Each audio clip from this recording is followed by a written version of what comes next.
I'm regarded in Denver, Colorado as the George Karl hater.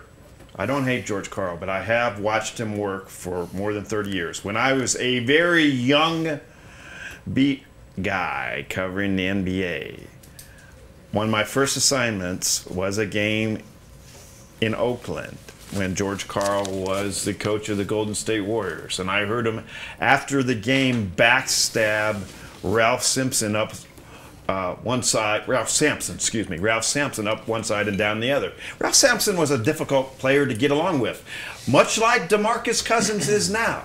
But you cannot, in this league, if you want your players to trust you, to backstab them. And that's where the snake in the grass stuff comes from.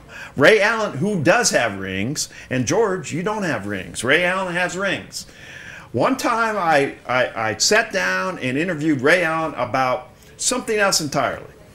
He heard I was from Denver early in George Karl's tenure here, and he went off on George Karl for 45 minutes.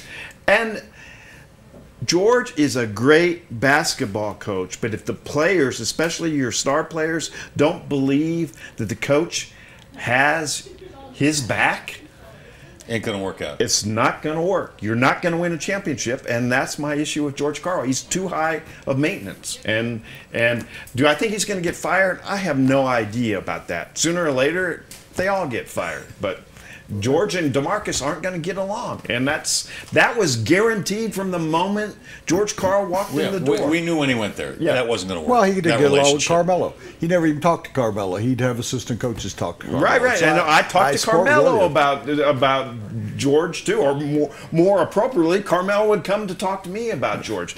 George rubs players the wrong way would be one way of putting it. Yes, he was. Yes, Greg Popovich yells at players. I mean, and says every word in the book to him. Doug Moe yelled at players and said every bad word in the book to him.